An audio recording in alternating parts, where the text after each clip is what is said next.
Welcome to Decades of Horror, the classic era. The eyes, they confound me. There's a blankness, a mindless sort of malice in some Egyptian eyes. They do not readily yield up to the mystery they hold. This is episode 2020. No, not 2024. 224. Reviewing The Tomb of Ligeia from 1964, recorded February 22nd, 2026. Gruesome Magazine. I am your goofy host, Doc Rotten, and this podcast we cover the good, the bad, maybe even the ugly horror films released since the beginning of time through 1969. On each episode, we'll discuss monsters, spirits, psychos, and villains that have haunted movie-going audiences since the dawn of film history. Did I do it right? Did I do it right? Yes. All right. Joining this week are my incredible co-hosts, starting off with Daphne. Awesome. Hey guys. Suspendus. Suspendus? Suspended. Suspended. Stupendous. Likeable as heck. Oh, How are you doing? I'm doing really good. It's always so great to see you guys. Looking forward to talking about the movie. Yeah, you're doing better than me. All right. Also joining us tonight is Bill Mulligan, writer, director, special effects guru, all-around nice guy, published author. Yeah. Doing great. It is officially, my wife has a countdown. It is now less than 100 days until I retire. Yay! Congratulations. Oh, man, I can taste it. It's delicious. And also joining us is Chad Hunt, co-host of Decades Horror 70s and 80s, and also a film producer and director with Recap Productions, and a comic book artist and writer. He's a Chad of all trades. Jack of all asses, I've been called. But anyway, I'm doing suspenders too, Doc. That's what I said. I have to get suspenders now. Oh, no. All right. Well, welcome. We are going to we're going to review Tomb of Ligeia from 1964. We're going to give you our first impressions. We're going to talk about the film. We're going to go through cast of characters and all kinds of backgrounds of the actors. And then we're going to wrap up the episode with feedback, which is a lot of fun. Stick around for that. And of course, we want to encourage you to like and subscribe, share with a friend. Every little click helps us find another horror fan just like you. We are also partnering with Play Now Media, and our podcasts are on several of their channels. The Classic Era is on the Classic Sci-Fi Movie channel, the Classic Horror Movie channel, the Wicked Horror TV channel, and they have so many others. You should check them out. Play Now Media. Something for everybody on there. Yeah. Oh my gosh, crazy stuff. When Jeff gets back, he'll tell you all about it. All right, let's get into our topic tonight, which is The Tomb of Ligeia, 1964, directed by Roger Corman, written by Robert Towne and Paul Myersberg. The cinematography is by Arthur Grant. The cast includes Vincent Price, Elizabeth Shepard, John Westbrook, Derek Francis, Oliver Johnson, and Richard Vernon. Production company is Alta Vista Productions. The release date was January 20th, 1965 in the US, but it was released November 29th in 1964 in the UK. The budget was $150,000. Seems low, but there you go. Did not find any indication of how much it made, but the synopsis is: a man's obsession with his dead wife drives a wedge between him and his new bride. Meow. That'll do it. Yes. All right, let's find out what we thought of The Tomb of Ligeia. And Daphne, this is your pick, so you're up first. And you're on mute. There we go. Yeah.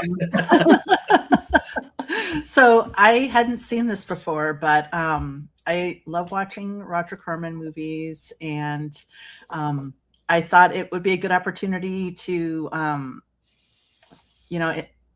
kind of compare it maybe side by side for the one that we just watched last week, Mask of the Red Death, and see if there's any similarities or anything, or just I just thought comparing it would be interesting too. But I like the story, and it was great seeing Vincent Price, especially all costumed up and all with cool hair and hats and wackiness, lots of cats. So I had a really good time. I thought it was good. I liked Mask of the Red Death better, but I did like this one. I like a slow burn, but the beginning was kind of a little too slow for me, and then I felt like it kind of picked up a little bit, maybe about halfway through, and then I really got into it. So those were my first thoughts. Excellent. I'm going to go next for a change of pace. I haven't seen this either, Dabney. So Wow. This was a first-time watch for a Corman, Vincent Price, Wow. Edgar Allan Poe film. I love Vincent Price just alone as an actor. So I am surprised I'd never really got to this one. But oh my God, did I have a great time with this? I enjoyed the old Abbey. I enjoyed the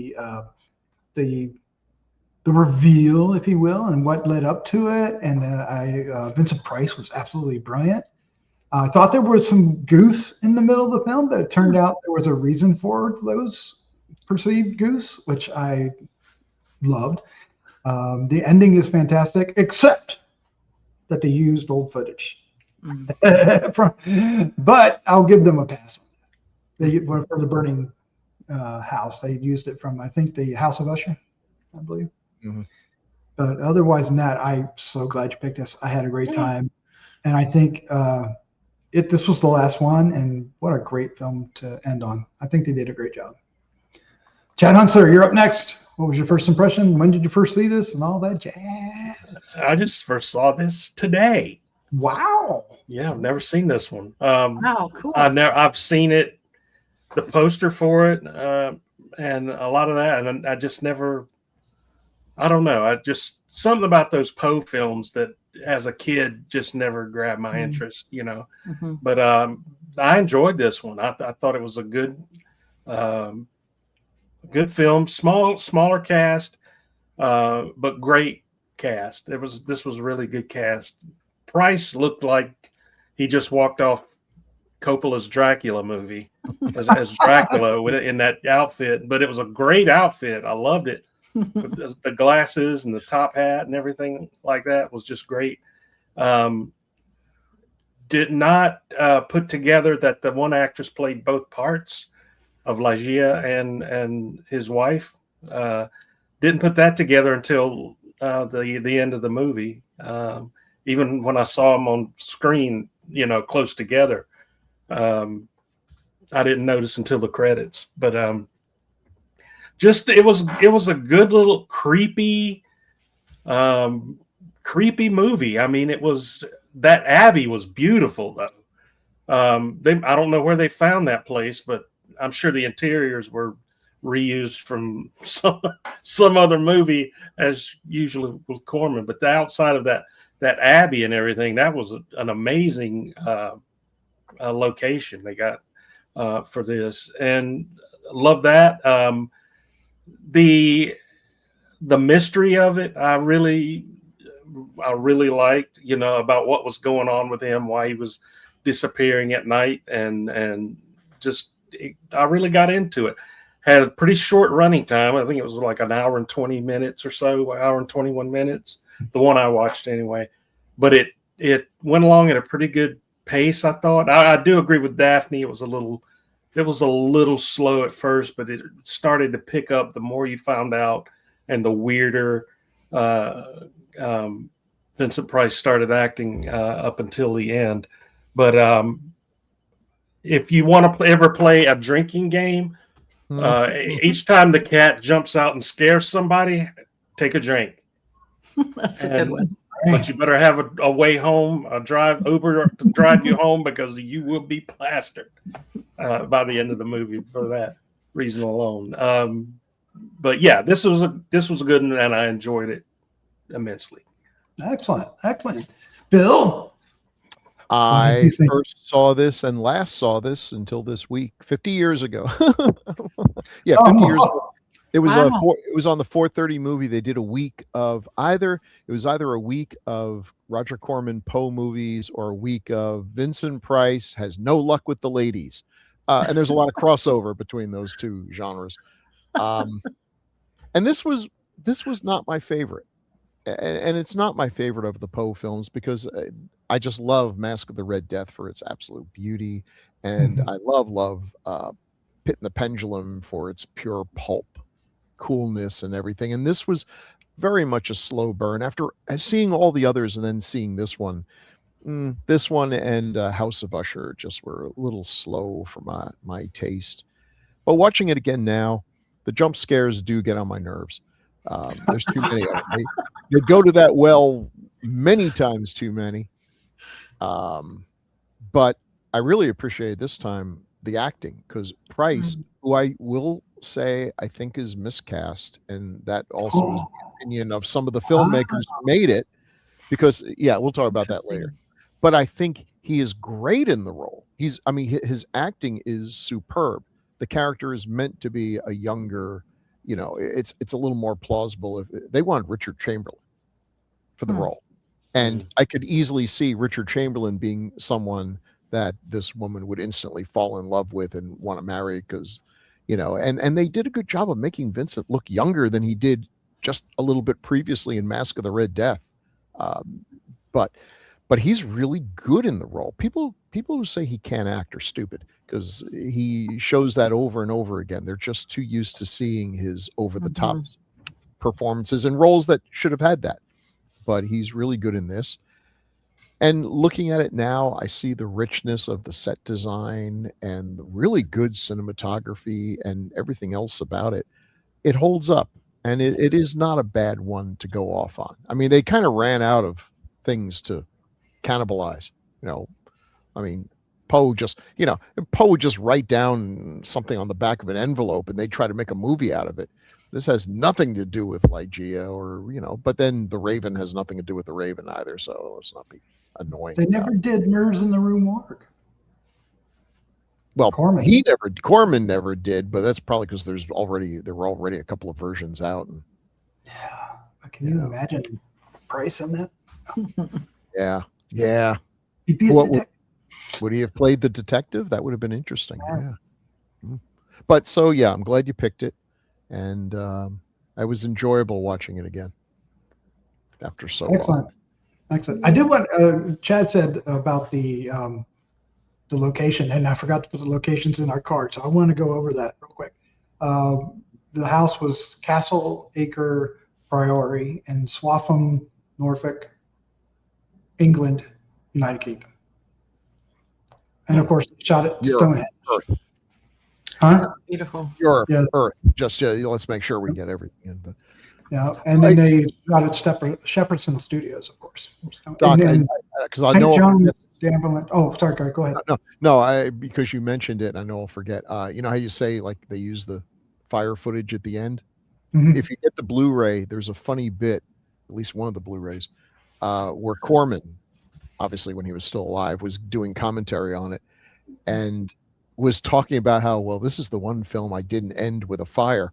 And then they get to the ending and he's like, what the hell? He forgot. And now I realize that's why he forgot, because he never actually filmed a fire or anything. They just slapped it on from a previous movie. That's why he didn't remember it. Interesting. Well, they did. Okay. I mean, the insides were on fire, and they had Vincent Price.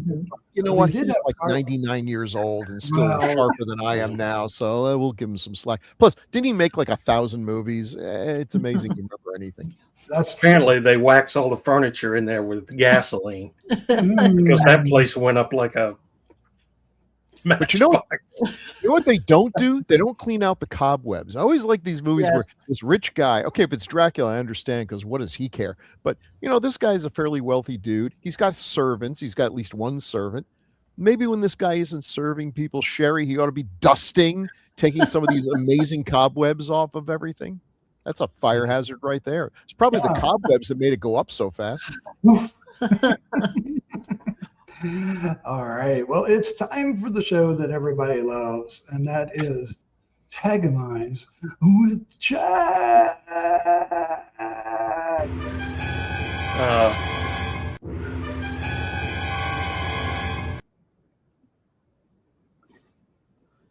Three times a chuck. Let it just keep it going. Keep it going. Eat your vegetables. We got all day. Just keep it going. Okay. And just so you know, Doc, not everybody loves this part of the show. Everyone who matters. Taglines for the Tomb of Ligeia. Even on her wedding night, she must share the man she loved with the female thing that lived in the tomb of the cat. Yeah. Intriguing. Female thing. Yes. Cat or woman or a thing too evil to mention. What's the difference? Okay. Cat or woman. His first wife is dead, but still a little catty.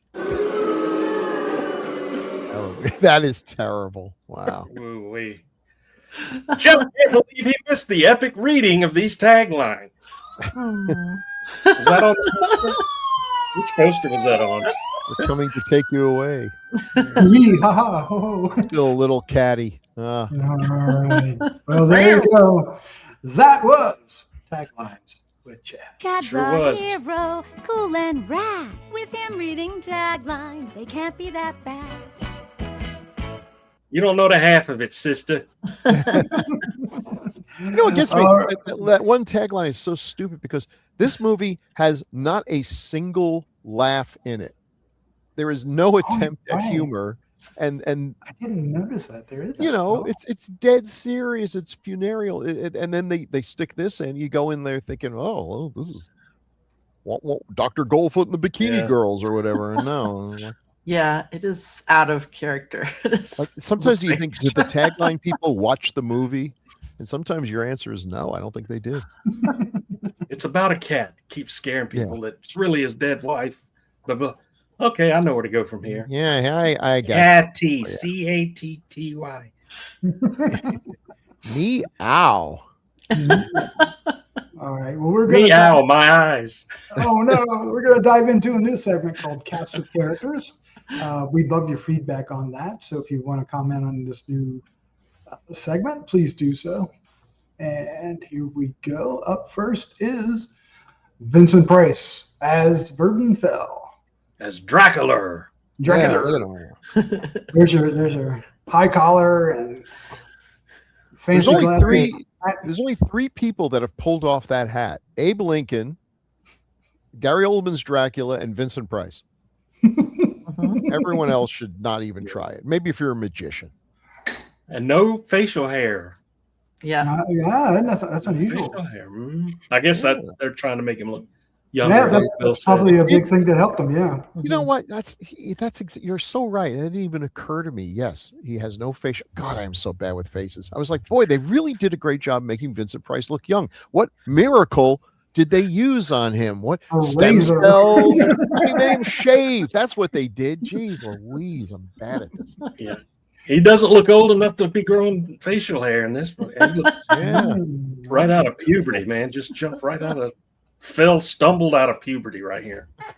There you go. Stumbled. There's a pun in there somewhere. All right. What do we think of the character, though? He was a bit bizarre and wacky. Yeah. But I liked it, though, because it's.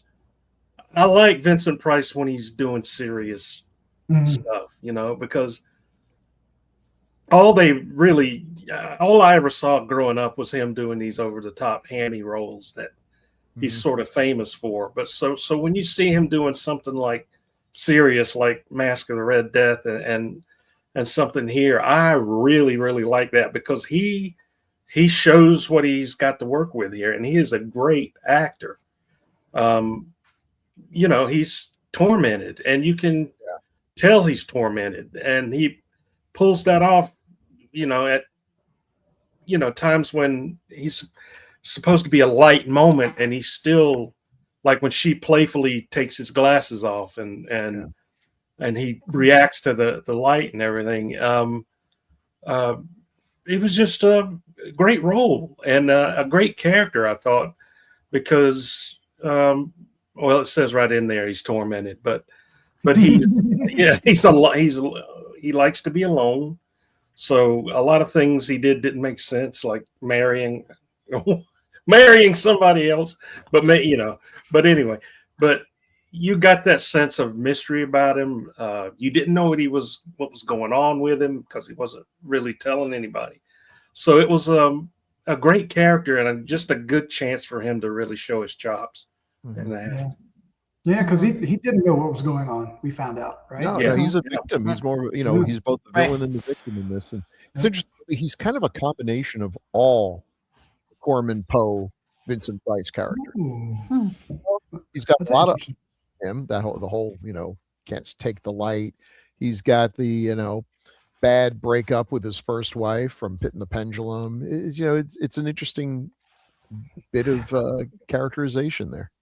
I like the character, and I think he did a really good job acting to make you, like you said already, he's sympathetic, but also I never felt I always felt like you had to watch him, like you weren't it's a little, yes, absolutely. And I thought he did a really good job doing that, because I think it would be easy maybe to go one way or the other, or to start off evil the whole time, or super sympathetic. Well, he did have a penchant for choking women at the drop of a hat. So. And I also liked how I don't know, he was able to really portray the kind of I think someone said he was just kind of weird or tormented, but I don't know, it was kind of believable, even though it was this gothic, horror movie. You're like, and that he had people that cared about him, even when he was acting strange or yelling at them at the gravesite. There are people looking out for him. So it was kind of like, all right, what's going on? It's made me interested in him more. Yeah. He feels like a Poe character. That's a good way to describe it. Poe is kind of an odd duck himself, and this guy has that. Don't say. Yeah, he just feels Poe-esque. Poe-esque. Did you just coin a phrase there? Is that a goal? You want to be Poe-esque? So while we got him up here, I want to mention, I said earlier a mistake I thought I saw.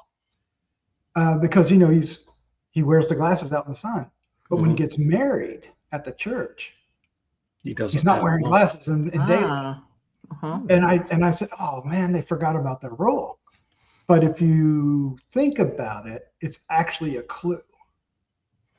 Because he's not in the presence of the Ligeia, so he's able to see, because she's the one that gave him that.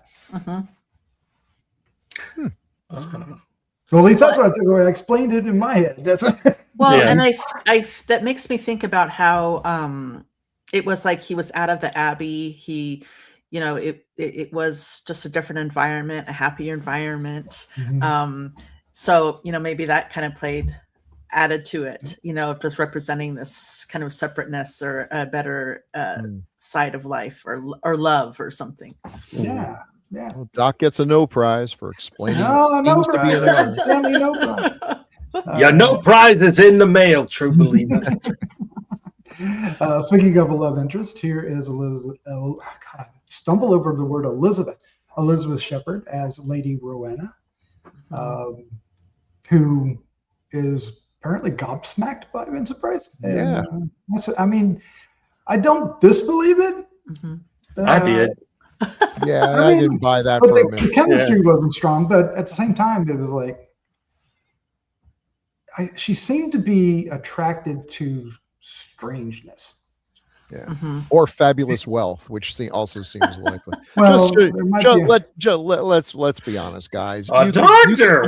You could be an old weirdo who has to wear like Devo glasses or whatever, but as long as you've got yourself a mansion, cobwebby though it is. Well, she beautiful looked pretty dames well will flow. off. Yeah, Yeah, she, she got her own bedroom and everything. and let's face it, although he is an oddball, man, I couldn't take 10 minutes with that dad of hers. If you want to make Oh me my instantly gosh. dislike you, dress in red and get on a horse and chase an innocent fox that's being, cornered by 30 bloodhounds. It's like, this is the worst sport on earth. There's nothing worse than fox hunting. I mean, I don't even understand the premise. Yeah, I hate fox hunting. And the fox they did catch. Watch us get letters now. I'll stand by you on that one, Bill. I hate that stuff. That's right up there with bull baiting and torturing bears. It's just Who tortures bears?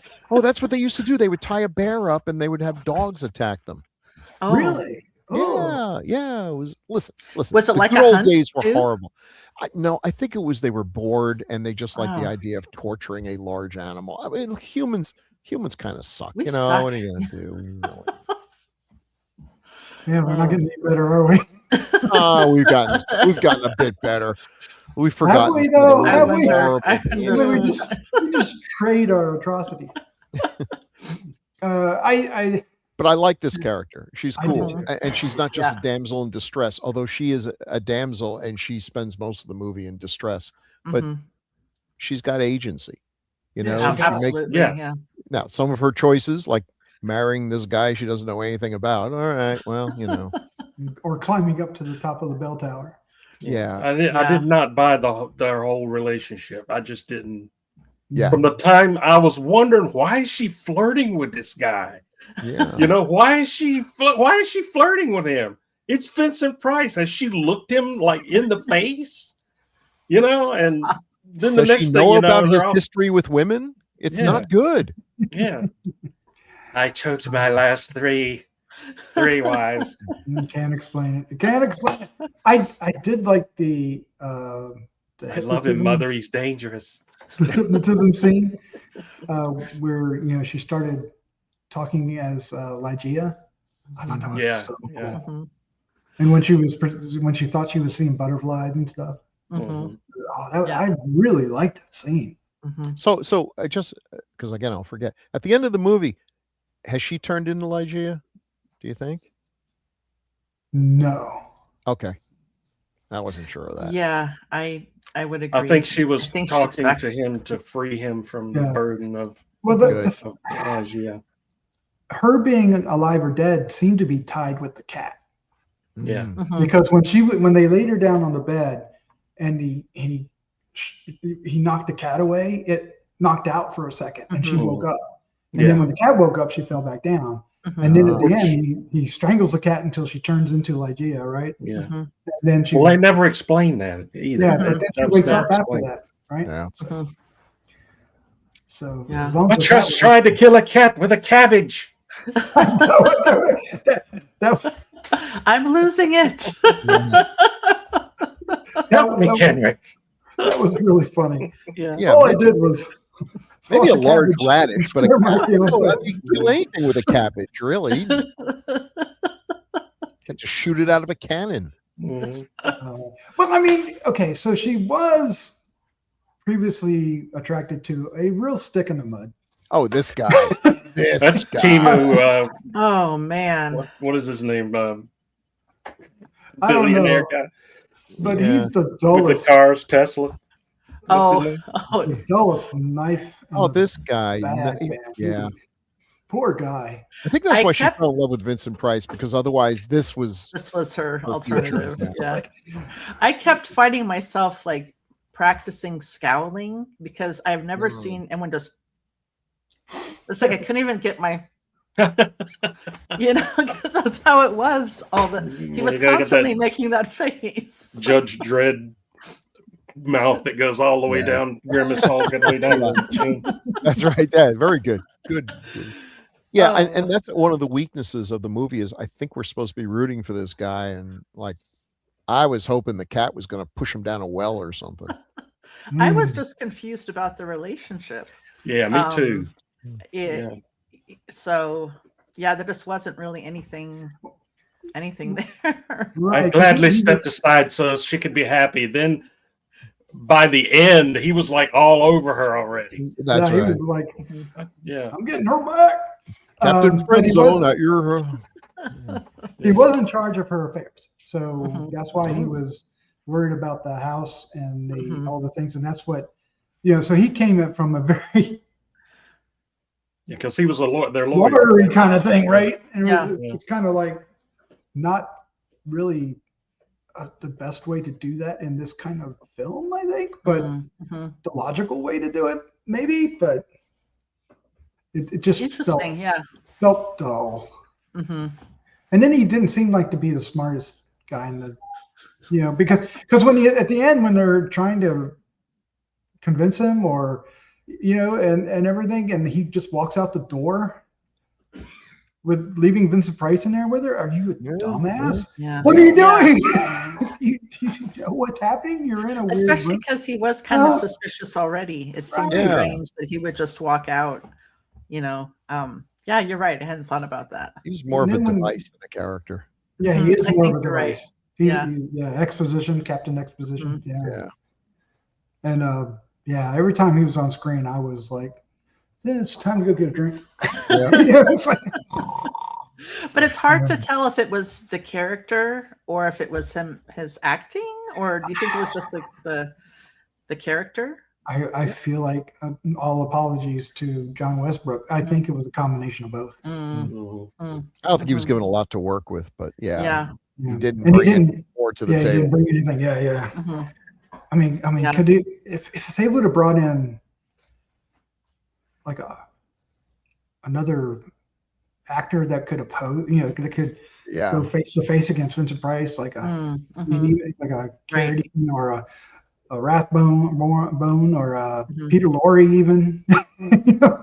Well, because they were friends too, so it would have been. I guess it would have been nice if they could have done more interaction between the two, or Yeah. a past, or kind of on the same level, kind of a thing. Right. You didn't get the sense they were friends. I mean, they Mhm. should have had. Right. at No, least they a were always scene where adversaries. reminiscing. Right, yeah. And remember Uh-huh. remember when we were back at the boys' school doing petty Right. raids? I mean, if Peter Lorre was, you could okay, I can see Mhm. why she would jump over to Vincent Price. Sure. Yeah. And That's your option. right. Right. I thought you loved me. That's good. At that time. But you know what? Oh, yeah. I think that I hear what you guys are saying, and I can agree with that. But I feel like there was something about her character that I was a little bit more believable, that she just was into different things, or she like we were talking about her agency. It's like she was doing stuff that she probably wouldn't normally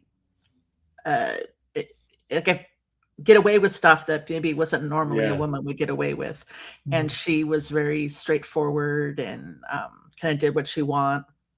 I wonder So if there's maybe there was, I think, I don't know. It just, it kind of established in some ways that her character, but yeah, it is also kind of like, what was the attraction? And maybe it was a chemistry. Later on, I felt like they had chemistry a little bit. But the attraction part, I can it see was that. probably just. But I wonder if there's an influence that Ligeia had over. I wonder if like she was, Hmm. Maybe she had a plan. I don't know. I'm making shit up at this point, but She ends up with this guy, so is it a happy ending? I don't know. Well, She's alive, so I guess that's happy. Yeah, I being it dead. was never really. Was Ligeia a witch, and the cat was her familiar or Right. something, or it's never really explained. So Yeah. Let's get to her. Yeah. who she could have influence over or not, I mean, Mhm. it could either be all Vincent Price's obsession with her that was the whole problem the whole time, You don't know if it's that or if it's her Right. exerting some kind of supernatural influence. Right. And with the hypnotism, that could have been Ligeia finding a way in there as well. Yeah. I hadn't thought about that maybe a motive of Ligeia to return from the dead or something, but they didn't really talk about it. They didn't really introduce that. But the cat kept hunting her after that. So yeah. So there would, I get at first you could take it as the cat didn't want her there, but what if the cat did want her there and he was Yeah, that's interesting, Doc. I hadn't thought about that. But again, pure speculation. Nothing to go on but my imagination. All right. Oliver Johnson as Kenrick is probably the best second character in the movie. I mean, because he was, especially toward the end, when they were questioning him, and he's doing his servant duties, right? And he has to, and he goes, "Please let me go." And then when he catches the guy digging up the grave, and he says, "Okay." He did, it looks like he's going to hit him over the head with the shovel at first, but no, he's like, "Here, get out of there. Yeah, you got 5 minutes. Go help him." Right. Yeah. I've seen things. Yes, I really like this character. Yeah, I do too. Especially in the third act. Yeah. It's a trope, but it's a fun trope. The elderly manservant who just has been with the family forever. That's been his whole life, is taking care. And even though he knows that things have gone seriously off the rails, gonna see it through to the end. Yeah, and he is just. Oh, go ahead, Doc. I was going to say he is, taking a role of exposition at one point, but it feels like a reveal, not exposition. Yeah.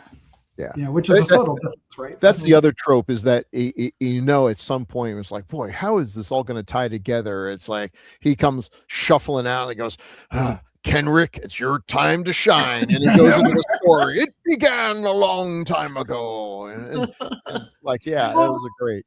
The reluctance to say it earlier on kind of gave it more beef at the end. It was more tangible. Well, and I feel like the urgency too of the things that were happening, like maybe that kind of made it a little bit more believable too. Like he's like, okay, I don't know, and maybe the fact that Rowena was there to help him and love him or something, and he was Kenrick was like, okay, these are people I can trust or something. I don't know. It is a trope, but I liked it, and I thought his character did a really good job. There's a reason why they're tropes. They work. Yeah. And it's handled well here. Yeah. And the actor is part of it. A huge part. Yeah. Good for Oliver Johnson. We talked about this guy.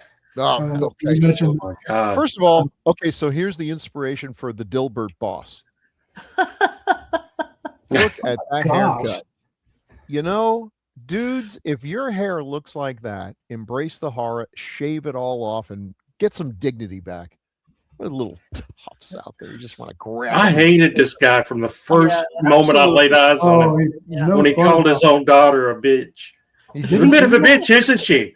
Oh my God, I missed that. Oh my gosh. Lord Trevanian. Probably hell to be married to. I did. Yeah, I did get that. Yep, it was that. I blame the parents. Oh, that would be me. I hate this guy. Then he would shoves the dead fox in her face, right? I know. What the hell was that? Callous. Yeah. And then the fox disappears. So rude. Success, dear. The 50 of us mangled this poor beast. After the dogs got to him. Yeah. That's the fox of my dead wife. Oh, sorry. Oh, awkward. Is my face red? All right, Sticky Wicket. That His face is always red. Look at that face. Yeah. It ain't sunshine. Totally. He looks like Andy Griffith should be putting him in a cell for the weekend to sleep it off. See, this is the role Peter Lorre should have. Lovely man, and we're just desecrating his memory. But there you go. He was a good actor. Now we're talking about characters, so we're good. We weren't supposed to like this. Yeah, we weren't supposed to like this character, and indeed we did not. Although he was, he did oppose her marriage, and okay, so Dad was right about that. But he would oppose her marriage to anyone who was like, not like him. Yeah. Oh my gosh! But Vincent Price is more like him than Stick in the Mud. But anyway, yeah, that's true. Many of us didn't catch us at first, but here is Elizabeth Shepard as Lady Rowena. I told you, stick a wig on her, and it's like, where'd the other one go? I don't know. Yeah. So yeah, what was her deal? Daphne brought up, was she a witch? Was she, the opening scene? The only thing that's explicit is, I guess, she was not a believer in God. But when I was looking at it, I was like, oh, I think she was like a Satanist or something. But then that didn't really pan out later on. But yeah, there really wasn't much mention of religion after that. Very much, was it? No. And she's wax here. Yeah, she's wax. I like that reveal, though. Yeah. Yeah. I thought that was good. Boy, I'm glad this went out of style. The coffins with the glass windows in them. Crazy. Yeah. How's your father looking today? Not good, Ma. Not good. If it's steamed up, and you go, oh no. Oh, whoops. Well, is that what it was? Is that what the whole thing was? Just in case you were buried alive, maybe. I don't know. And then the cat jumps over and her eyes open, which immediately I think we need to do like an autopsy or something instead of just reaching in there and doing that old, you put your hands over their eyes and just sort of do this and their eyes close, which I think only happens in movies, but never in real life. I don't know. But her reveal at the end when she's sitting up in that bed with her arms, yeah, very creepy. Yeah, very. She did a really, really good job, and I think I liked how. I don't know what her hair color is naturally, but the red for Rowena and the dark for Ligeia, she was able to pull them both off. Yeah. And And so don't look like the same person. Yeah. So that was very well done. I don't know if it was just accidental because of her, but flip it back to Rowena, really Doc. Even her eyebrows, they colored red. Yeah. They really did a really good job. Yeah. And I'm glad they didn't do. Here's another trope that they avoided. They have the same actress playing both roles. You would think that this would be when they'd bring why she's the very image of my dead wife. Yes. No, they didn't. They just like figure it out yourselves, you bums. Your bums. They assumed the audience would figure it out, but they didn't realize that audience would be me, so it wasn't going to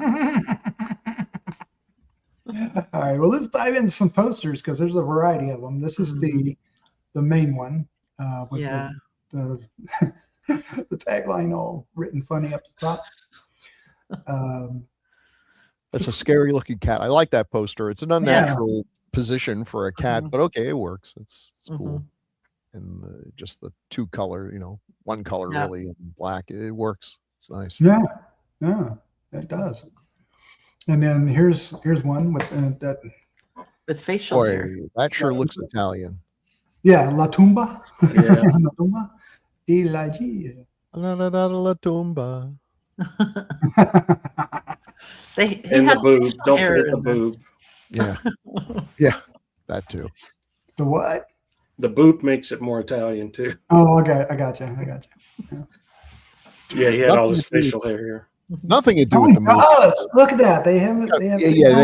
They just told the artist Vincent Price is in this movie, and there's a dead girl. And there's a cat. So I probably forgot about the cat. They bring it in. It's like, that does look like Vincent Price. Shove it over the back of his shoulder. Yeah.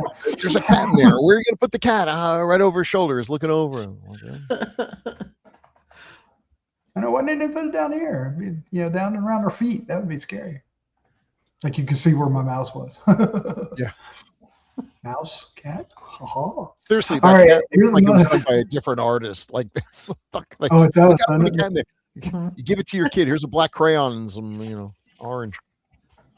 That looks Here's like the cat. Look at the cat.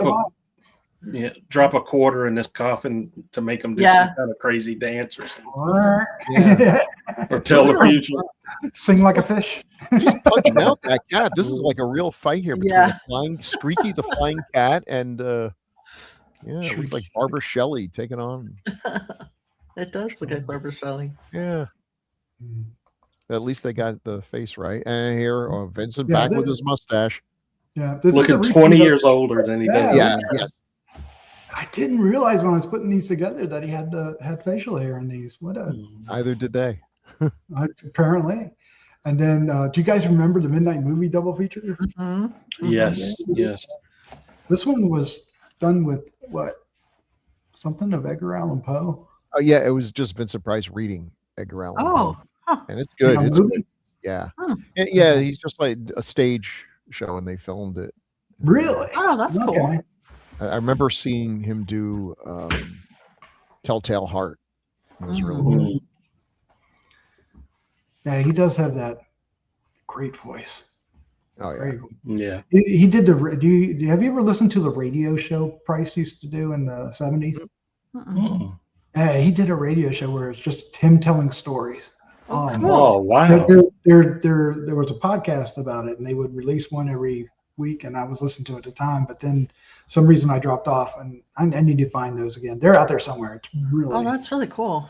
yeah. I'm so even mad. forget- I forget what Price- missed a chance to see him on stage. He was doing a play about he played like Oscar Wilde in the last days of his life or whatever. Diversions and Delights, I think it was called. And it's like, oh man, Vincent Price doing Oscar Wilde dialogue. It would have been something. Yeah. Yeah. Wow.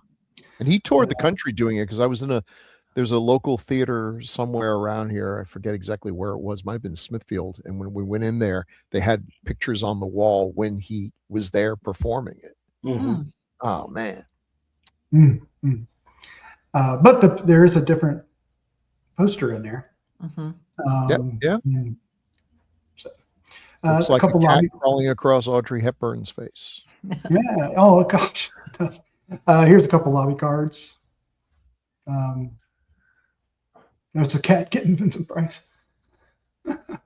What's happening in that top one? That's that telescope, right? Yeah. No, maybe. What? Telescope? I'm trying to figure out the one below. Is that a Vincent cat Price. launching at her? Yeah, I think that's a cat. That's Yeah, a cat. they threw the Okay. cat at him. Uh-huh. That does not look like a cat, but I guess it is. All right. Looks like she's carrying a bazooka under her arm. Done it. Shooting from the cat's butt. Yeah. Little cat poops flying in. Careful, she just cocked the cat. She's ready to fire. Then you flip around, you get a hairball. Oh, God. It does, but they're making that face. It does look like she's getting maybe war cry Yeah. or something. Yeah. What's worse, the wet hairball or the Tootsie Roll hitting you in the Say head? hello to my little friend. Yeah. Oh man, here's comic. Yes. Oh, wow. Trying to. Does that art make you think of anyone, Chad? Kind of makes me think of Mike Kaluta, Yeah, but this is well before. but this that. was way before that. Yeah. I I don't know who was the big artist for Dell. don't either. I have no idea who that could be. Yeah, I don't either. It's something we'll have to look into. But I like it. Yeah. yeah, you did get the glasses in there. Mhm. Usually these, adaptations were not good. Yeah, they were subpar with Mhm. subpar art. But the covers were always good. The covers were usually a painting Mhm. or something like that to Sucker catch your you in. eye. Yeah. You would open it up and it was really subpar. Which is too bad because, a good artist, of which there were very many, even back then, you could have done something with this. Frazetta, Wally Wood. Oh my gosh, back in Oh, man. Oh, yeah. 60s. Oh my gosh. Dell's not going to buy any Wally. No, Wood. no, they couldn't afford those two guys. Maybe Wood. at that Maybe point. I'm wrong. I'll probably get a bunch of letters like, "Oh, Wally Wood did a whole bunch of things for Dell." It's like, all right. Well, yeah, I was wrong. Well, moving off of this topic and into the director, Roger Corman. Look how happy he is. What else could we say about him that we haven't already said Yeah. 100 times over, right?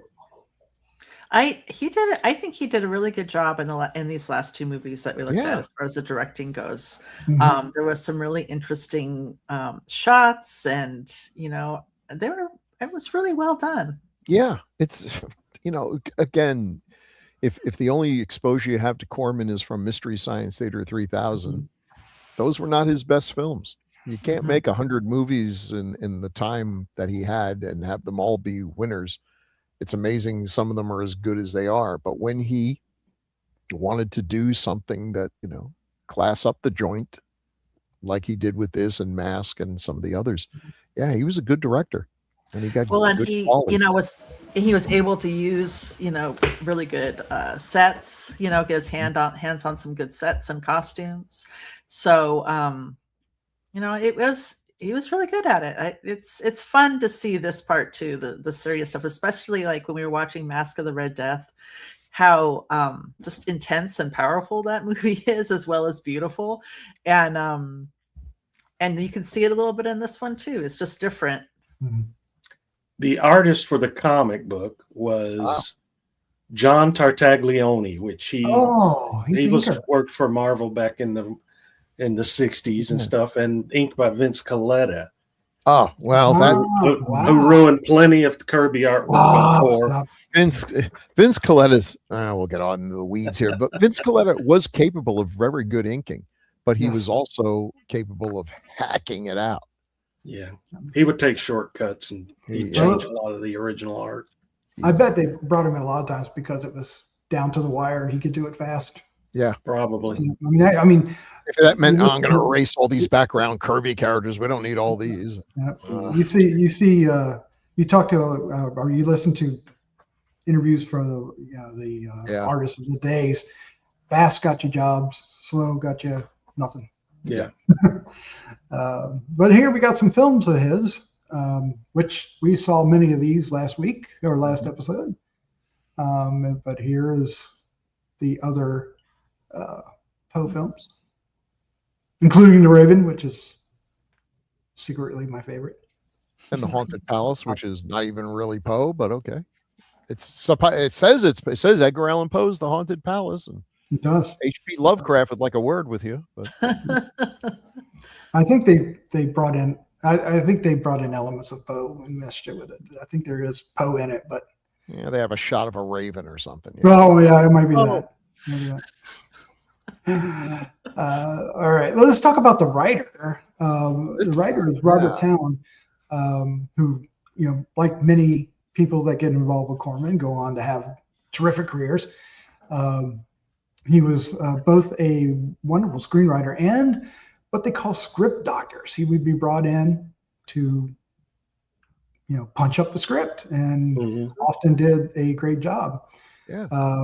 If you've seen Orca the Killer Whale, just remember that was after he improved it. Ooh. Yeah, I know.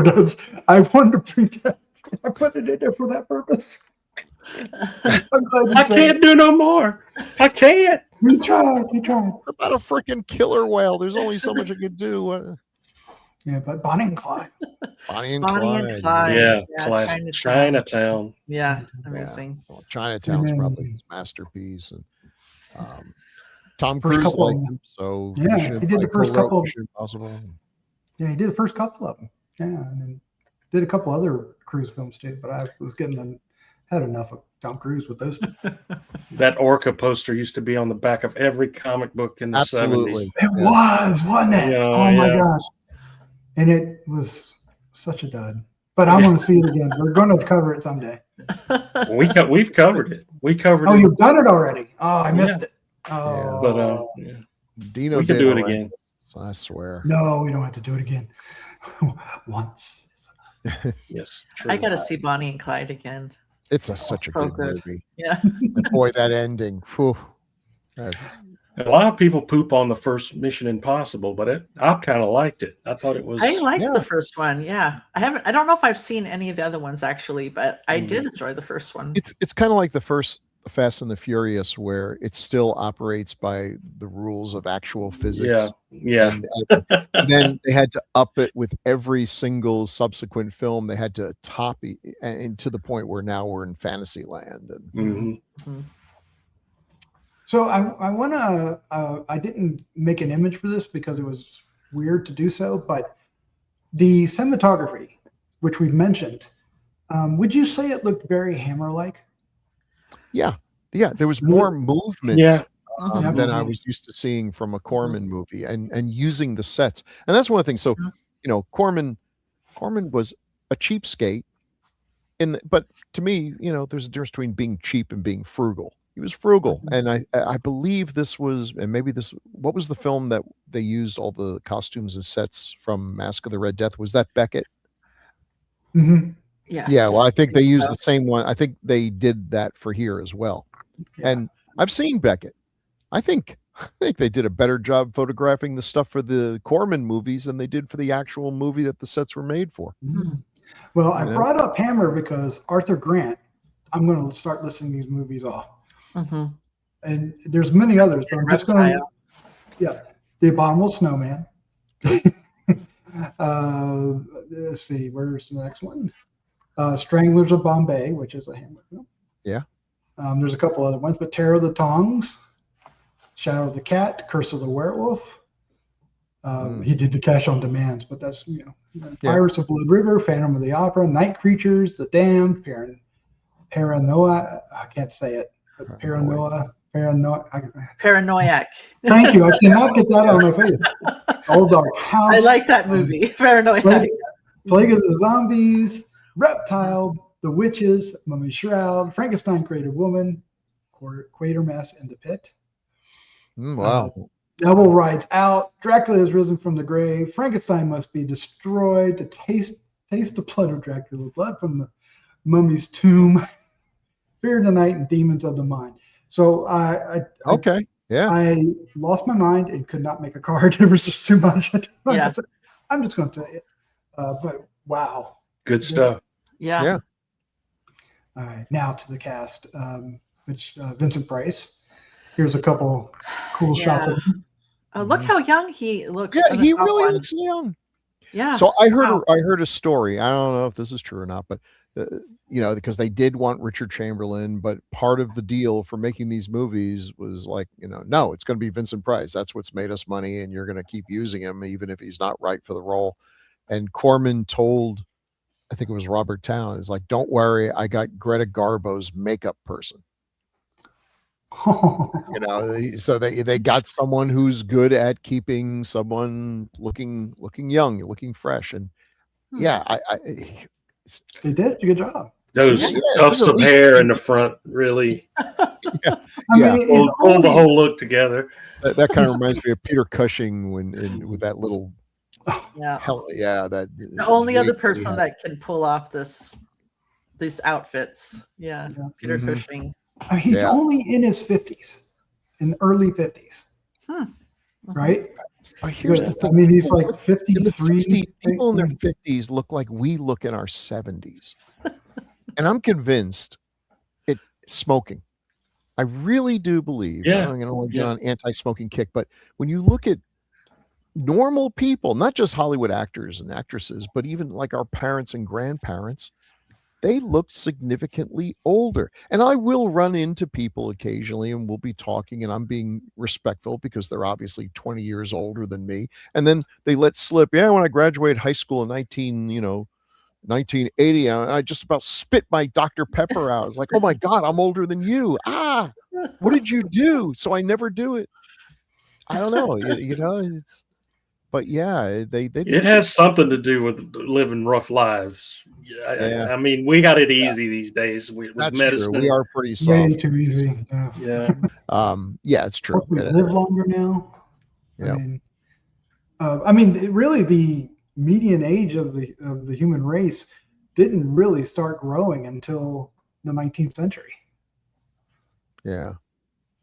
And then you get occasionally people like, Wilford Brimley, who at 20 looked the way he was going to look for the next 70 years of his Mhm. life. Insane.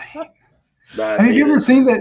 I mean, they have them all over the internet where they say, 1970s, this is 50, and this is, or this is 60, Yeah. and this is 60 today. And it's like, what? Yeah, some of those guys in their 20s and 30s just looked like there were somebody's grandpa posing in the family picture with the kids and wife. That's what, listen, if people insist on doing these horrible AI videos where like they have the actor when they're young and then all of a sudden their older version comes out wearing wings if they're dead or whatever, forever young. Okay, do that with like Abe Vigoda, where when he's 20 years old and when he's 90, it looks like the same damn person. Nothing's I love changed. fish. A few groups. Vincent Or Price Abe film. Vigoda. Yeah. I love Abe. Abe's the best. Fish. Yeah. Fish. That's the Barney Miller. Then was it Barney? Yeah, it was Barney Miller in the Barney Fish. Right? Miller. Yeah. yeah. Okay. Yeah. No demonophobiacs admitted. Oh, And, Okay. wow. That doesn't seem fair. That's we've gone racist. over Vincent Price's films quite a lot. So we many. literally should just do a podcast about the films of Vincent Price. At some We point. should just do a podcast about the Vincent Price movies where he's in a loveless bad marriage. That's Because that's at all of least them, a right? dozen films. Yeah. All right. Well, this is Elizabeth. Why do I have trouble with Elizabeth? Elizabeth I think Shepard. Sanford and Son. I'm coming to join you, honey. And there's the shot I was telling you about when she was in the Uh-huh. bed and her hands are stuck out. I mean, that's her. Yeah. I mean, look at the two. You can see it when those two Yeah, pictures I have in there. I'm pointing at the screen like you can see me. Mhm. She's got that Barbara Steele hairdo in the middle. It just Mhm. makes her look completely different. Mhm. Yeah, I thought nobody she had was so bangs like good. that. Yeah. So good. Yeah. Look at that costume she's got. Again, I appreciate a heroine. She's intelligent Mm-hmm. and sharp. She's just not the usual. Oh, terrible things happen to her. Although terrible things do happen to her. Mhm. And but you like her and respect her, even though at some point it's like, okay, how many times is this cat gonna jump at your face before you just leave this guy? Yeah, it's like, God. When I jumped in to the studio, you guys were talking about Friday the 13th. Were you because when I was watching this, I was thinking about Friday the 13th part 2. When really? when she plays the Mama Voorhees, and she puts Yes. on the blue sweater and it talks to him like his mother. I don't know. I was just thinking about that when I was watching this movie. I don't know why it just made me think about that. And so I don't know if you guys were talking about Friday the 13th because of that or No, No. it was totally different conversation. But that's a great observation, though. Yeah. Because she was doing it. yeah. So yeah, it was just made me. I was thinking about the blue sweater the whole time she was talking. Well, she made a lot of films, but the genre film that I found was Damien Yeoman too. Mm-hmm. She's the one that gets attacked by the crows. Yeah. Or was it a crow or a large Raven? Was it a raven? raven? Well, it was a large blackbird. That way. Her other roles are mostly TV. She did a lot of TV. And I don't know where to start. It's just like all kinds of stuff. She was She also does a commentary on the Blu-ray and seemed to really enjoy. Sounds like she had a great time making the movie. I was confounded by the position she's in that middle. It does seem strange, right? It's weird, yeah. Mm-hmm. Almost like she's holding like his shoulders or his arms or something, or that's what she was doing before he left. I don't know. Yeah, it was strange. Yeah, because she was, when we get the exposition from Kendrick, she was basically, hypnotizing him as she died. Yeah. So maybe she was holding him. She's stuck in that position. Which is weird. I love hypnosis in these old movies. One of the biggest disappointments when you grow up is like quicksand isn't really a thing. Well, actually, that's probably a good thing. But hypnosis is nothing like it was in all the TV movies and cartoons that you watched. I mean, we would take our yo-yos and try to hypnotize each other, and it never worked, and it never was going to work. And I'm like, well, when we get older, we'll learn the secret. No, it's nothing like that. Which is probably just as well, because in the movies they would do this to you, and then you would go out and, I don't know, commit murder, jump off a bridge, whatever. Every time you hear somebody go, huh? You cluck like a chicken. That kind of thing. Yeah. Maybe she's trying to fend off him choking her again. Yeah, maybe. I felt like this was really her story as well as Vincent Price's characters. Which I really appreciated it. And I thought it was really interesting too. I wanted to talk with you guys about when she was running around. Do you think that she was actually running really slowly, or do you think that was slow motion? I assumed it was slow motion, but it just felt a little uncanny. I don't know if you guys. At what point? When she's running, it was a dreamlike, right? It was supposed to be dreamlike. Yeah. Not a big important thing to talk about, but it just kind of distracted me a little bit. But yeah, it does feel like it was cranked a little slow, right? But not like you think of true slow motion. With slow motion, yeah, just, maybe just that's enough. Yeah. I'll have to watch it again, because when you say it was a little uncanny, there's tricks you can do to get that effect, like not just slow it down, have people do things backwards, and then that might have been some of that stuff, and it gives it an unnatural. It's like there's something off about this, right? Yeah, and it was good for the dreamlike sequence of it, but it was very uncanny. But I liked that part too, how they kind of they didn't make it super obvious when they were kind of replicating her dream and reality. You could tell it was a premonition type thing, but it wasn't just like exactly the same thing. So that it kind of just gave it a little bit more reality to me. I agree. And something else I wanted to say about her is I don't know if they got costumes from another movie or something, but they did a really excellent job with her costumes. I was just thinking about her when she was wearing her blue dress at dinner. I don't know if you guys noticed, but it just looked phenomenal on her. I mean, she looked fantastic with her eyes too, and just the lovely red color of, it was hunting when she was hunting, but apparently everybody hunts red, right? Yeah, Corman was so cheap. I wonder, I got all these costumes from Beckett. Now I got to hire actors who fit them. Yeah. Get John Westbrook on the phone. Yeah, get John Westbrook on the phone. I think this one is just about his size. Well, and then also like the picture in the middle, it's just such a weird with all that weird black and it was just a really strange, unreal kind of world up there in his little secret devil witchy hideaway or whatever. It was her place. Her place, right? Yeah, it was just very, very creepy, and I liked it.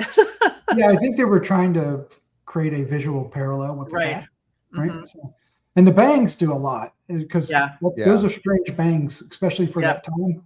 And it does give her that kind of supernatural, satanic, witchy girl, witchy feel, witchy woman. Yeah, I mean, if somebody said she was supposed to be a witch, I would not argue in any way. Yeah. And I guess it's not important enough for us to try to elaborate on it because they don't tell you. No, they don't. Really. I guess they just wanted you to focus on the main story of. But she was up to something for sure. Yeah, the only thing they told us was about the hypnotism, right? So she was meddling in something we weren't meant to know. And we know the cat had something. Wonder what it was. We're not meant to know. Her wax dummy caught on fire real quick for somebody that's not into demonology. That was kind of cool. And she got burnt like 3 or 4 times, didn't she? She got, her wax figure did. She got thrown into the fire, and then she got burned when she turned. I'm sick of this fire. It's like, how do you get rid of a witch? Burn the witch. Here's our other cast of characters. I can't even look at I don't know why the Dilbert thing didn't occur to me until just now, but now that I see it, I can't unsee it. You know, look You at can Bo's see how over red there. his nose is. Look Yeah. at, yes, he looks like a freaking clown. Mhm. Can we And there's that recast? This face- guy's got gin blossoms the size of. And then the stick in the mud that Doc said. There he is with his scowl. Yeah. Oh. That's Yeah, his you got that, face all the time. This whole situation is disgusting. Someone clean these cobwebs off. And we have the cat, The cat. Meow. which that's That was great a big shot of cat too. A big cat. It must have been tough for that stagehand to keep throwing it at Vincent Price. Yeah. Well, I mean, if it was a kitten, it wouldn't be quite as scary, would it? He might have killed it with the cabbage if it was a Yes. kitten. You might have got the cabbage right. Yeah, the Oh, cabbage God. they got a kitten. Renwick, get my cabbage out of the pantry, would you? Cat hunting again today, Oh, sir. need another cabbage. All right, and then we mentioned the sets. Look at the beautiful set. I mean, Yeah. this color and everything is really Mhm. Well, this Big is- and sprawling, man. and it really Studios, I mean, the sets are just about monochromatic, but then you Mhm. know the contrast, and so is Vincent, but Mhm. then her in red, Mhm. Mhm. she makes it work. Everyone else looks like Mhm. the kind of people that we were shooting at during the Revolutionary War. Thanks, guys. Thanks for being red. Makes it easy. But she looks super sharp. Super Don't sharp. shoot until you see the red of their coats and Yeah. pants. Mm. That's like And 10 hats. miles away. Our guns don't even And fire that sheets. far. Yes. Meanwhile, we're Okay. hiding behind trees, and they're like, "Well, this isn't cricket. It sure isn't. It's revolution, mofos." That's what they were saying. They were going around. That's what they were saying back then. Mofos. They coined the term back then. Yeah. You mofo! How dare you come into my castle? What does that stand for? Well, oh my goodness! What? Oh, That Barbarians. started the whole Revolutionary War. Yeah. That's how it really started. But the sets are lavish. They're really good. And the, Yeah. and the exteriors at the Oh wow, yeah. Abbey was, oh my gosh, so So wonderful. pretty. Yeah. It was. I love the ruined part of the Abbey Mhm. Mhm. and how Yeah. it contrasted with the newer part. Maybe And that's stuck what the she was grave right attracted in the to. middle She of it. looked at this place like this needs a woman's touch, Ah! or at least maybe a dusting once every decade. I mean, that's just Yeah, beautiful. she's a You can interior start as soon as we designer. get married. She's like, that's what you think. Oh my gosh, you guys. All right. Well, that was fun. That was- Yeah, more fun than the movie. oh, stop. Somebody's gotta say Any closing thoughts about the film before we get into feedback? It's if you're going to watch the Poe movies, watch this one first and then watch Mask of the Red Death, because you might feel a little let down watching probably the best one first, Right. Well, because this one's not a bad movie, but No. Mhm. seeing how great that one was and then going to this one could be maybe a little of a letdown. I don't know. That's how I felt And they- watching it. yeah, they both came out the same year, so just reverse the order of the Yeah. year they came out, the month they come out. I think you might appreciate it more if you saw it first. That's a great idea, actually.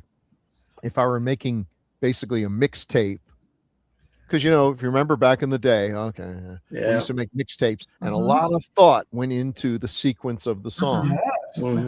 Uh-huh. It's like, okay, this one would be kind of a palate cleanser, and this one, and then of course the second film on the B Well, sides. we were doing it to impress girls, so We were you know, totally doing it to impress girls. that's about the only time your brain works. I was like, dude, Let's put this song in because this is how I really feel, but I want to put this next one in too for plausible deniability in case. Good God, the Normandy invasion was not plotted out as hard as my mixtapes were. That's so funny. But yeah, what movies would I recommend to people to see in order? I have to give that thought. Maybe I will do that for the next one. Yeah. Well, I think you could do the Poe movies in order that they were released, except for You switching could. ones. You could. If you never want to get a Yeah. date, you could just put a mixtape where it's like, yeah, We're trying to this is impress how it was women on here, the guys. album too. No, well, You are that's not how I was thinking about it there for a hot second. But, Oh my gosh. You guys Well, are so great. for seeing it for the first time, what, 60 years after it was released, Yeah, it's not. I enjoyed the heck out of it. Yeah. Yeah, me too. Good I did God. too. So I saw the movie just like 10 years after it was released was when I saw it on TV. You're gonna shoot me now. I mean, I knew about it because it was always, every Mhm. one of them showed up in the Famous Yeah. Monsters at some point or another. So for some reason, I never got to this one. Yeah. I don't think I got to the Premature Burial either. So when we do that one, To be honest, I don't recall ever seeing this movie on video shelves or No. on DVD or VHS tapes. I mean, It was shown I- on at TV a all. lot Yeah. yeah. where I was, but you're right. I don't remember ever seeing it on the video store. interesting. And yeah, because I didn't find any until it was that double DVD. I was Yeah. curious. And that was that was in the 80s, late 80s. Those came out. But I thought it was in the Midnight movies. Yeah, 80s, 90s, Yeah. somewhere. I've got a couple of them. Thing was, they were so poorly done, they don't play well. Yeah. I feel like the horror movies that I got on VHS were horror movies that were in public domain. So maybe they didn't, and like movies, VHS tapes when they first came out were super expensive. I think Yeah. one of Ridiculously like expensive. $40 to $60 or something. I mean, it was ridiculous. Some 100. Yeah. If I remember So, correctly. oops. I get sorry. Ignore me. Call wardrobe! Everybody turn your head. So maybe they just, they didn't put a lot of effort into getting those on, on VHS or in the stores or something. Maybe. I mean, I know that I had like tons of copies of Night of the Living Dead. Oh yeah, that was stuff everywhere. like that. But Reefer Madness. right, that kind of stuff. Those were all one. Yeah. White Pongo. Yeah. But the other stuff, yeah. White Pongo. I swear that's in every collection I've ever gotten. Attack of the Giant Leeches. Yeah, the ones that just slipped into the public domain and You pop in the 50 films for $2. yeah.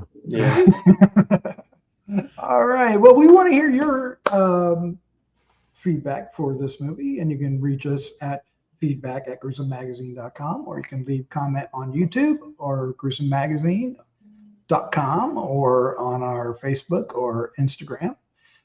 Any way you choose, we'd love to hear from you. We get them all, and we're going to dive into that now. You guys ready? Yeah. Sorry. Yeah. Yeah, it says. All right. So up first is Dennis has something to say about the magic sword. So that, Bill, I'm going to let you do that. Okay. It's big too. So have fun. Yeah. Dennis Lancaster says, "Greetings, Grue-Crew. Another fun episode. Everyone's enthusiasm for this fantasy gem was extremely infectious. I love it too, but I do have to admit that it was a bit of a hard sell back in the days when this film appeared on broadcast television in extremely bad scanned 16mm print. Those 16mm prints were probably the source of a lot of the public domain eyesores that most of us had to suffer through. The MGM widescreen DVD was such a revelation, and it looked absolutely gorgeous. I understand there was a Blu-ray that unfortunately is out of print, and according to my pal Chris, it's stupid expensive." That's probably true. Estelle Winwood is always a delight. She was born to play witches and sorceresses. In my favorite episode of the series, Love American Style, Winwood played the nosy neighbor to lonely man Artie Johnson. Their interplay was just hilarious. On top of this, the film allows Winwood to take out bad guy Basil Rathbone. I haven't even seen that episode of Love American Style, but I can see that in my head. Yes. Winwood and Artie Johnson together, that writes itself. Rathbone would employ a moment that he would give his patented cold-eyed, silent smirk look that would always make his villains especially nasty. Of all the villains that Rathbone portrayed, I still feel his most terrifying performance was as the stepfather to young David in George Cukor's 1935 adaptation of David Copperfield. The scene in which Rathbone interrogates an already traumatized David while flexing a riding crop is extremely unsettling, if not out-and-out terrifying. If you want my vote as to what the magic sword should be double billed with, I would suggest a film that was released the same year as the magic sword, Tom Thumb and Little Red Riding Hood and the Monsters. Oh my God, yes. One day I'm going to inflict that on all of you. This Spanish-made fantasy film makes for some bizarre, goofy viewing.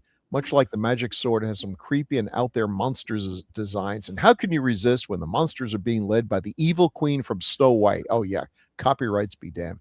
A pretty good looking print of the film is available on YouTube, both dubbed and its original Spanish language. Might make a great episode for Gruesome Magazine. I can hear some of the comments now, as always.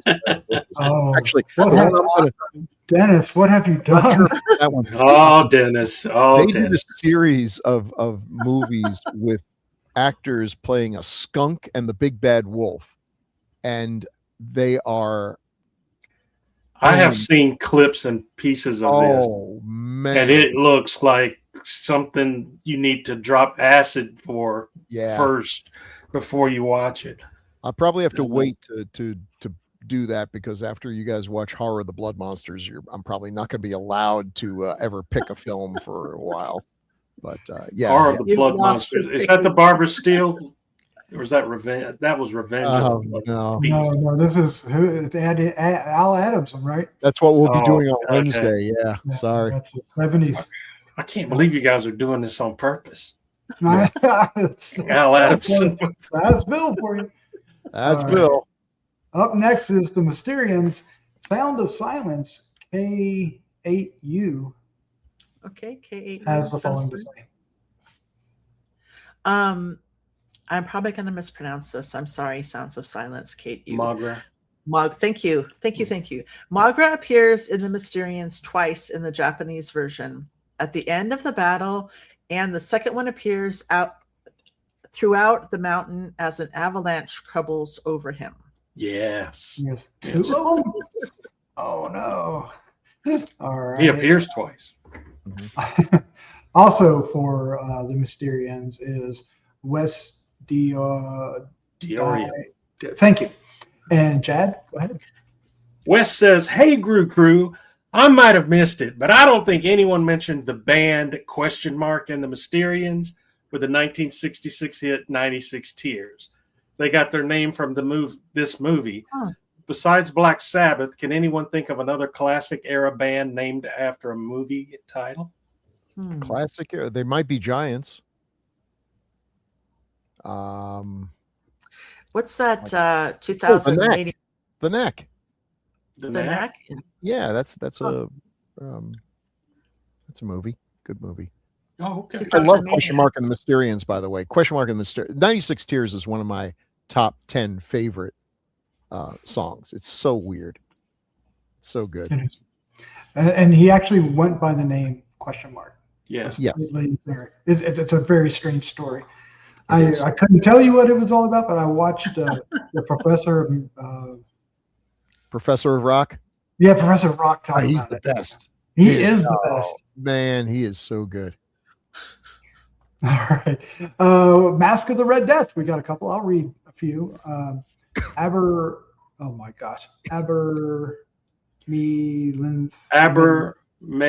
the Mage. Abermailin the Mage. That's what we've been calling it. Yeah. He simply says, one of my fave Price movies. Thanks. Yay. Manny Lamont 5757 comes in with Patricia Laffin was also in Quo Vadis, which I'm probably mispronounced.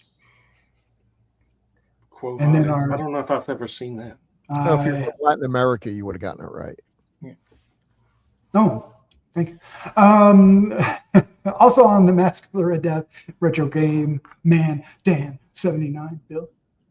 Oh, I feel blessed to have seen these kinds of films as a kid. Classic stuff. I'm sure Argento was inspired by this film.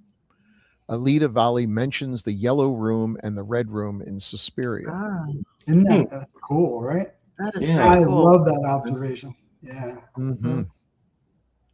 All right. Well, that's our feedback. Thanks to somebody. Chad, read all these names, please. Thanks, Retro Game Man Dan, Manny, Abermalin the Mage, Wes Diorio, Sounds of Silence, and who am I missing here?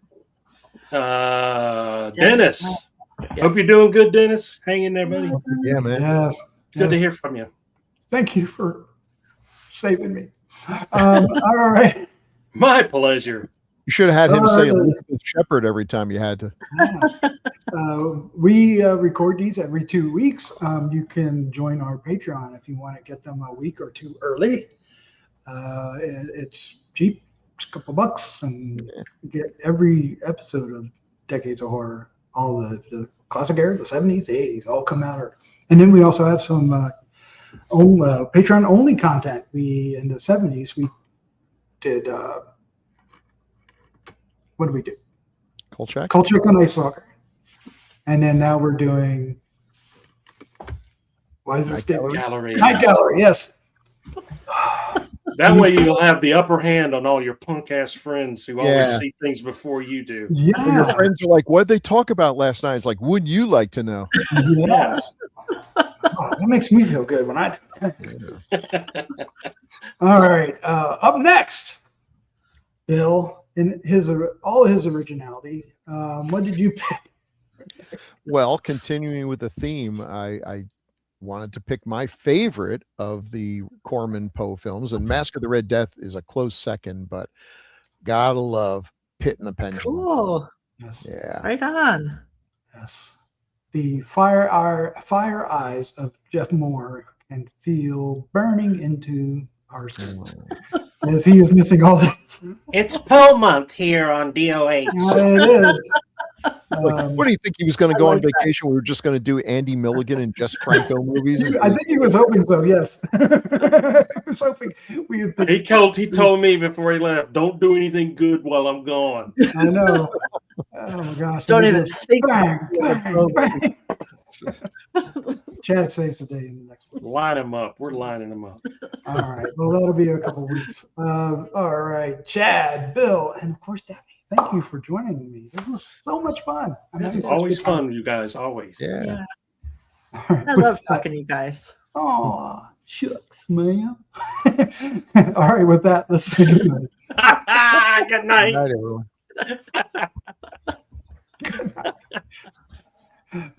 What's going on here? Good night.